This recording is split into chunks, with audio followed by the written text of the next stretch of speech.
बहुत प्राचीन काल की बात है। दैत्य कुल में एक असुर पैदा हुआ जिसका नाम था भस्मासुर। वह अत्यंत बलवान तो था, लेकिन जितना बलवान था उतना ही लालची और महत्वाकांक्षी भी। उसके हृदय में एक ही इच्छा बस गई, मुझे ऐसी शक्ति मिले कि मैं समस्त ब्रह्मांड पर शासन कर सकूं। देवता, दानव, मनुष्य कोई भी मेरा विरोध न कर पाए। भस्मासुर जानता था कि यह शक्ति उसे केवल भगवान शिव ही दे सकते हैं, क्योंकि शिव जी भोले हैं, साधना से प्रसन्न होकर वरदान देने वाले हैं। वह बोला, मैं महादेव को ही प्रसन्न करूंगा, चाहे जितनी कठिन साधना करनी पड़े, पर मैं उनसे वरदान लेकर ही रहूंगा। हिमालय की गुफाओं में चला गया। वहां उसने घोर तपस्या शुरू की।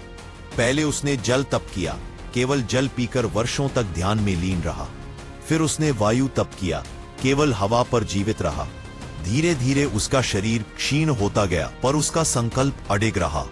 वह रोज शिवजी का स्मरण करता और कहता, ओम नमः शिवाय। हे भोलेनाथ, मुझ पर कृपा कीजिए, मुझे ऐसा वरदान दीजिए कि मैं अजय हो जाऊं। वर्षों बीत गए, किंतु शिवजी प्रकट नहीं हुए। तब भस्मासुर ने अपनी तपस्या को और कठोर बना दिया। भस्मासुर ने अग्नि प्रज्वलित की और उसके बीच खड़ा होकर साधना करने लगा। धूप बरसात, दिन रात, आंधी तूफान, कुछ भी उसे हिला न सका। उसका एक ही मंत्र था। किंतु जब शिव जी अभी भी प्रकट नहीं हुए, तो भस्मासुर ने अत्यंत भयानक व्रत लिया। उसने कहा, यदि भोलेनाथ को प्रसन्न करना है तो मुझे अपने शरीर का बलिदान देना होगा। वह अपनी देह का मांस काटकर अग्नि में अर्पित करने लगा। कोई अपनी बाह का टुकड़ा, कभी जंघा का मांस, और मंत्रोच्चार करते हुए कहता, हे महादेव, यह बलिदान आपको अर्पित है। अंततः जब उसने अपने सिर को काटकर अर्पित करने का संकल्प लिया, तभी आकाश से एक दिव्य प्रकाश प्रकट हुआ।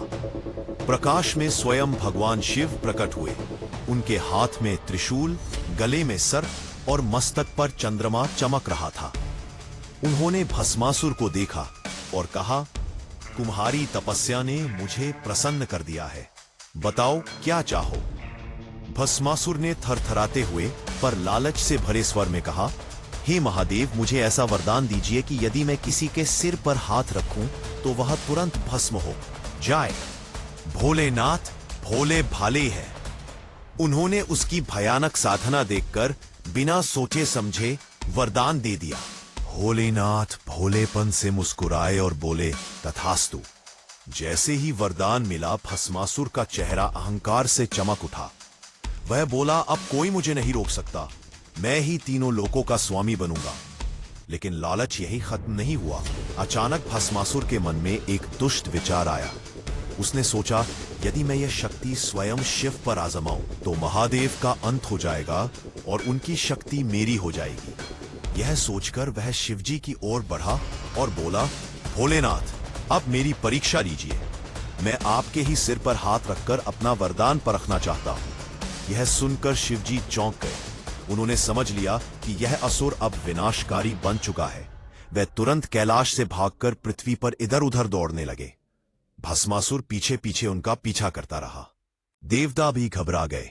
सभी भगवान विष्णु की शरण में पहुंचे और बोले, हे विष्णु, यदि भस्मासुर को नहीं रोका गया तो पूरा ब्रह्मांड नष्ट हो जाएगा। कृपा कर कोई उपाय कीजिए। भगवान विष्णु ने मुस्कुराते हुए कहा, इसका अंत बल से नहीं, बुद्धि से होगा। विष्णु ने मोहिनी का रूप धारण किया, एक अनुपम सुंदरी का। मोहिनी इतनी आकर्षक थी कि भस्मासुर की दृष्टि उसी पर अटक गई।